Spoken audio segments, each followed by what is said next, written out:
ഗംഭീര പ്രഭാഷകനായ ഓണംപള്ളി ശ്രീ മുഹമ്മദ് ഫൈസി അവരോടൊപ്പം ഒക്കെ ഈ പരിപാടിക്ക് പങ്കെടുത്ത് ഞാൻ ഇറങ്ങുമ്പോൾ ഈ സുഹൃത്ത് എന്നെ വിളിച്ചിട്ട് പറഞ്ഞു, എന്റെ ലിയാഖത്തുമായിട്ടുള്ള ഡിബേറ്റ് കണ്ടു, എനിക്കങ്ങനെ ഈമാനിലേക്ക് തിരിച്ചു പോകണമെന്ന് ആഗ്രഹമുണ്ട്.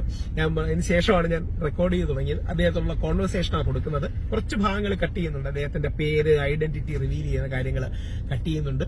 പകരം എന്റെ ഒരു അഭ്യർത്ഥന, ഞാൻ അദ്ദേഹത്തോട് അഭ്യർത്ഥിച്ചത്, അങ്ങ് വിശ്വാസത്തിന്റെ പാതയിലേക്ക് തിരിച്ചു പോവുക. നമ്മൾ വിശ്വാസികൾക്കിടയിൽ തെറ്റുകൾ ഉണ്ടായിട്ടുണ്ടാകാം, ഇരുമ്പിൽ തുരുമ്പ് പിടിക്കുന്ന പോലെ പ്രശ്നങ്ങൾ ഉണ്ടായിട്ടുണ്ടാകാം. പക്ഷേ ഉള്ളിൽ നിന്നുകൊണ്ട് നമ്മൾ ശുദ്ധീകരിക്കണം. വെളിയിൽ പോയി കുറ്റം പറയുന്നതും അധിക്ഷേപിക്കുന്നതും അപഹസിക്കുന്നതും അല്ല നമ്മൾ. കാര്യം ഉണ്ടെങ്കിൽ അതിനെ ഉള്ളിൽ നിന്നല്ലേ ശരിയാക്കണ്ടേ? ഇപ്പൊ ഞാൻ വളരെ സിമ്പിൾ ആയ ഒരു ഉദാഹരണം പറയാം. വളരെ ഈ എക്സ് മുസ്ലിംസിനോട് പലപ്പോഴും പറയാം. അപ്പൊ ലിയാഖത്തിന്റെ സംവാദം കണ്ടു കാണുമല്ലോ. ലിയാഖത്ത് വിവേകാനന്ദന്റെ ഒരു പ്രസംഗത്തെ ഇത്രമാത്രം ദുർവ്യാഖ്യാനം ചെയ്തെങ്കിൽ ഈ 6000 വരികളുള്ള ഖുറാനെ എത്രമാത്രം ദുർവ്യാഖ്യാനം ചെയ്യും? പ്രിയപ്പെട്ടവരെ, നമ്മുടെ രാഹുൽ ഈശ്വറിന്റെ ഈ ഒരു വീഡിയോ കണ്ടപ്പോൾ ഞാനും സൈഫൊക്കെ കൂടെ ഇങ്ങനെ ചർച്ച ചെയ്യായിരുന്നു. മുസ്ലിം കുടുംബത്തിൽ ജനിച്ച ആളാണ് നമ്മുടെ ലിയാഖത്തലി. അദ്ദേഹം ഇസ്ലാം വിടാൻ കാരണം പോലും ഇസ്ലാം അടിമത്തത്തെക്കുറിച്ച് എന്തു പറയുന്നു എന്ന വിഷയത്തെക്കുറിച്ച് പഠനം നടത്തിയപ്പോൾ ഇസ്ലാം നീതിയുടെ മതമല്ല എന്ന് അദ്ദേഹത്തിന് ബോധ്യപ്പെട്ടതുകൊണ്ട് അദ്ദേഹം ഇസ്ലാം വിട്ടുപോയതാണ്. പക്ഷേ ആ അടിമത്തം എന്ന വിഷയത്തെക്കുറിച്ച് ലിയാഖത്തിന് പഠിപ്പിച്ചു കൊടുക്കാൻ സന്നദ്ധമായി വന്നതാരാ? ബ്രാഹ്മണ കുടുംബത്തിൽ ജനിച്ച ഹൈന്ദവ സഹോദരനായ ബഹുമാനപ്പെട്ട, ഞങ്ങളൊക്കെ രാഹുലേട്ടൻ എന്ന് സ്നേഹത്തെ വിളിക്കുന്ന രാഹുൽ ഈശ്വർ. ആ സംവാദം നടന്ന് അതിനുശേഷം എന്താണ് അതിന്റെ പരിണിത ഫലം എന്ന് ചോദിച്ചാൽ, ഇസ്ലാം വിട്ടുപോയ എക്സ് മുസ്ലിമായ ഒരു വ്യക്തിക്ക് വീണ്ടും ഇസ്ലാമിലേക്ക് മടങ്ങി വരാൻ കഴിയുന്ന പാകത്തിന് രാഹുൽ ഈശ്വർ സംവദിച്ചു. അതിന്റെ മറുപടി അദ്ദേഹത്തിന് തൃപ്തികരമായി എന്നാണ്.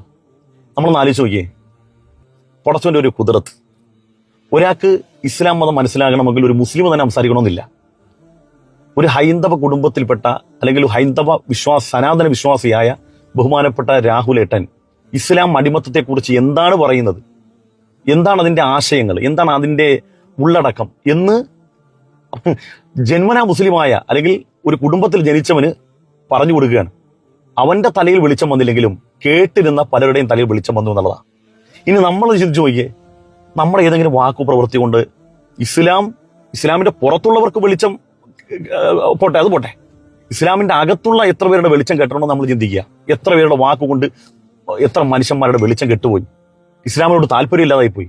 അതുകൊണ്ട് നമ്മളൊക്കെ ചിന്തിക്കുക, ജീവിതത്തിൽ ഏറ്റവും മഹത്തരമായ ഒരു കാര്യം, നമ്മുടെ ഒരു വാക്കു പ്രവൃത്തി കൊണ്ട് ഒരു മനുഷ്യനെ സന്മാർഗത്തിലാക്കി ആക്കാൻ കഴിഞ്ഞാൽ അതിനേക്കാൾ വലിയ മഹത്തരമായ ഒരു പ്രവൃത്തി വേറെയില്ല.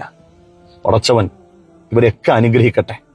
നമ്മൾ മാത്രമല്ല ദീനു വേണ്ടി സംസാരിക്കുന്നത്, ഒരുപാട് ആളുകൾ പഠിക്കുകയും മനസ്സിലാക്കുകയും ഇസ്ലാമിന്റെ നീതിബോധവും മാനവികതയും പഠിച്ചു മനസ്സിലാക്കി അത് സമൂഹത്തോട് സംവദിക്കാൻ എത്ര ആളുകളാണ് സന്നദ്ധമായി വരുന്നത്. നിഷ്കളങ്കമായും നിഷ്പക്ഷമായും പഠിക്കുന്ന എത്ര പേർക്കാണ് ഇസ്ലാമിനെ കുറിച്ച് മനസ്സിലാകുന്നത്?